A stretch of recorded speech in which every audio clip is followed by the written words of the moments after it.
University से हटकर आपको कुछ उस तरह की यूनिवर्सिटीज को चूज करना पड़ेगा जहां पर आगे आपके लिए परेशानी ना हो, आपके लिए मसला ना हो। मैंने पिछले वीडियो में भी बताया था, मैं शॉर्ट साइज वीडियो में भी बता देती हूँ कि जनवरी 2026 शॉर्ट इनटेक होता है। आपको इसके लिए अर्ली अप्लाई करना होता है। बहुत सारी डेडलाइंस नवंबर में अनाउंस हो जाती हैं। हमारे पास रह के जाता है सितंबर और अक्टूबर।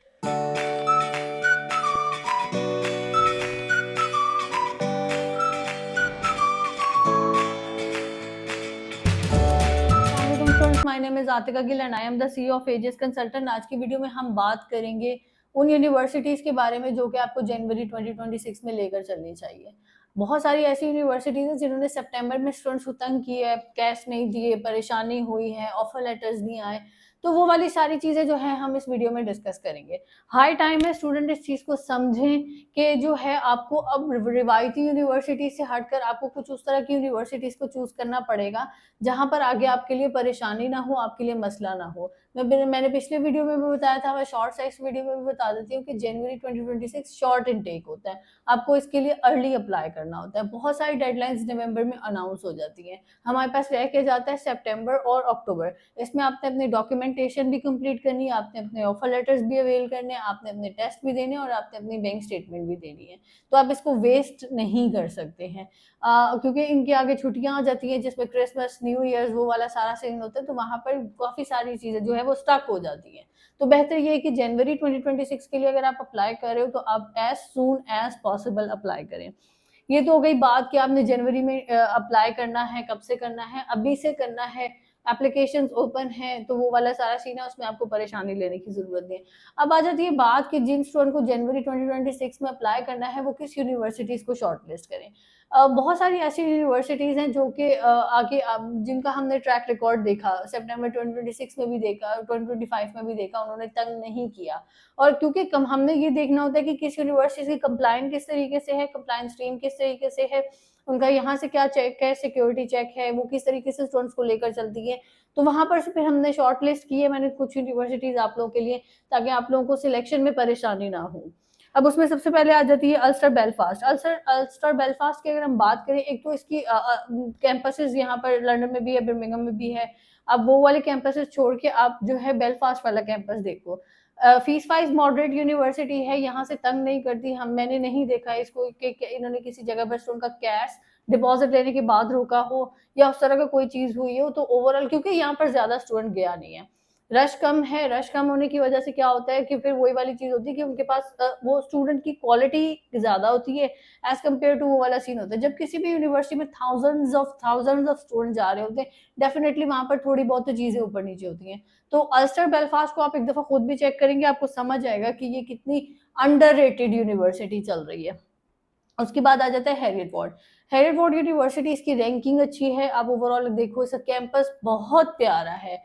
लेकिन अभी हम यहाँ पर कैंपसेस और उसके ऊपर बात नहीं करेंगे, इनकी कंप्लायंस टीम पाकिस्तान से ही बहुत ज्यादा इफेक्टिव है। वो देख लेती हैं, वो उन्होंने हर तरीके के उस तरह के सिक्योरिटी चेक लगाए हुए हैं कि उन्होंने बाद में स्टूडेंट ही वही रिक्रूट करना है जो कि आगे कैश के लिए एलिजिबल हो। तो अगर आप पढ़ने वाले स्टूडेंट हो तो फिर आप उसमें देख सकते हो, क्योंकि जनवरी में इनके पास फाउंडेशन के ही कोर्सेज हैं। तो जो फाउंडेशन के लिए स्टूडेंट जाना चाहते हैं उनके लिए अच्छा ऑप्शन है, क्योंकि 14,000 के राउंड अबाउट कुछ फीस आ जाती है। तो ये आपके लिए अच्छी रहेगी। उसके बाद आ जाती है university of Wales Trinity Saint David, UWTST। ये जो है ये यूनिवर्सिटी रिसेंटली अनाउंस हुई है, और रिसेंटली अनाउंस होने के बाद मतलब कि अभी इनका यहाँ से ओवरऑल सिस्टम बहुत अच्छा रहा है। ये यूनिवर्सिटी उतने ही स्टूडेंट्स लेती है, उतनी ही एप्लीकेशंस लेती है, टाइम से एप्लीकेशंस लेती है आपको, क्योंकि पूरा डिपॉजिट एक दफा में देकर जाना है पूरे साल का। तो ये हम यहाँ से अभी तक हमने जितना भी चेक किया है, उनके पास स्टूडेंट्स भी उतने ही हैं जितने वो जो जाने वाले होते हैं, जो अच्छे स्टूडेंट्स होते हैं, वो वाला सारा सीन है। तो ये यूनिवर्सिटी का इनिशियली वो सारा चेक वो है जिसमें ये आपको बाद में तंग नहीं करेगी। और इस चीज से डरना नहीं चाहिए। देखिए, अगर हम किसी और यूनिवर्सिटी की तरफ जाते हैं, 14,000 उनकी फीस है, अब हाफ तो वैसे भी यहाँ से देखे जा रहे हो। तो अगर आप क्वालिटी भी देखना चाह रहे हो और वो सारी चीजें देखना चाह रहे हो तो आप इस यूनिवर्सिटी को देख सकते हो। उसके बाद आ जाती है कील यूनिवर्सिटी। इसकी 5 सितंबर, ये मैं आप बताना चाह रही हूँ कि ये यूनिवर्सिटी जो है, इनकी डेडलाइंस काफी लंबी चलती हैं। आप इसको देख सकते हो, अभी भी 5 सितंबर इनकी सितंबर की जो है कैश की डेडलाइन है। तो अच्छी यूनिवर्सिटी है, उस लिहाज से ये भी तंग नहीं करती। कैंट यूनिवर्सिटी अच्छी यूनिवर्सिटी है, MOI एक्सेप्ट करती है, आप इसको देख सकते हो। शेफील्ड हैलम ज़्यादा स्टूडेंट नहीं गए हैं इस यूनिवर्सिटी में, क्योंकि एक तो इनकी महंगी यूनिवर्सिटी है, 50% डिपॉजिट लेती है, लेकिन ये कि स्टूडेंट कम गया है तो अगेन वो वाली बात है कि ये यूनिवर्सिटी तंग नहीं करेगी। फिर अगेन इनकी कंप्लायंस भी पाकिस्तान से बहुत सख्त है, वो देखती है वो चीज़ों को, तो वो आपको तंग नहीं करेंगे। UWS स्टूडेंट की काफ़ी अच्छा, अब ये फेमस यूनिवर्सिटी है, स्टूडेंट भी काफ़ी गया, लेकिन क्या होता है कि ये यूनिवर्सिटी इनिशियली यहाँ से स्टूडेंट का क्या करती है, इंटरव्यू इतना तगड़ा लेती है कि वो अगर एक सवाल भी स्टूडेंट का ऊपर नीचे है, वो इंटरव्यू दोबारा होगा। तो ओवरऑल क्या है कि ये यूनिवर्सिटी, अगर स्टूडेंट इंटरव्यू पास कर जाता है यूनिवर्सिटी का, then he is good to go, फिर मसला नहीं होता। तो आप UWS को देख सकते हो। यूनिवर्सिटी ऑफ हडर्सफील्ड बहुत स्मूथ प्रोसेस है। आपने एप्लीकेशन की है, RSPT के साथ लेती है, उसके बाद आपका कोई इंटरव्यू नहीं है, कोई बैंक स्टेटमेंट नहीं है, कैश आ जाता है और वीज़ा भी आ जाता है। तो ये यूनिवर्सिटी भी अच्छी है। ईस्ट एंजेलिया 4000 डिपॉजिट के साथ ये भी यूनिवर्सिटी अब बहुत ज़्यादा फेमस हो गई है, लेकिन फिलहाल हमने इसको खराब होते हुए नहीं देखा, इसके स्टूडेंट्स को खराब होते हुए नहीं देखा। आप ईस्ट एंजेलिया को देख सकते हो, यूनिवर्सिटी ऑफ हल अच्छी यूनिवर्सिटी है। Liverpool John Moores university expensive university है, लेकिन जो स्टूडेंट पढ़ना चाहते हैं, अच्छा पढ़ना चाहते हैं, ये यूनिवर्सिटी को देख सकते हैं। आप बाकी यूनिवर्सिटीज में भी तो इतने पैसे दे के जा रहे हो, ये यूनिवर्सिटी को आप चेक करें, ये बहुत अच्छी यूनिवर्सिटी, आप इसको देख सकते हो। लीड्स ट्रिनिटी यूनिवर्सिटी अच्छी यूनिवर्सिटी है, स्मूथ है, तंग नहीं करती है, ज़्यादा पिटी भी नहीं है, आप इसको भी देख सकते हैं। एंजेलिया रस्किन यूनिवर्सिटी को देख सकते हैं। बिर्मिंघम सिटी यूनिवर्सिटी, बिर्मिंघम सिटी यूनिवर्सिटी जो है ये बहुत फेमस यूनिवर्सिटी थी और बहुत स्टूडेंट इसमें गया। देन अब क्या हुआ है कि बिर्मिंघम सिटी का यहाँ से ही कंप्लायंस चेक इतना मुश्किल है कि अगर आप 10 स्टूडेंट्स के एडमिशन निकलवा लेते हो तो 2-3 के ही अनकंडीशनल आते हैं। क्योंकि इन्होंने आपके रिकमेंडेशंस लेटर्स को क्रॉस चेक करना है, इन्होंने इंटरव्यू लेना है, ईच एंड एवरीथिंग उस तरीके से है कि ये बाद में ये यूनिवर्सिटी, अब सोचिए कि अगर 100 एप्लीकेशन गई है, तो 100 एप्लीकेशन में से अगर 20 स्टूडेंट्स को अनकंडीशनल मिला है, अब उस अनकंडीशनल में क्या सीन होता है कि आपको फिर अगेन उन्होंने कैश उतना ही लिमिटेड देना है कि उन्होंने तंग नहीं करना है। अगर आप इस यूनिवर्सिटी का अनकंडीशनल ले लेते हो तो this university is good to go. Dundee university महंगी यूनिवर्सिटी भी है, कुछ कोर्सेज सस्ते भी हैं, लेकिन ये कि ये अच्छी यूनिवर्सिटी है, तंग नहीं करती है, अच्छा सारा सीन चल जाता है।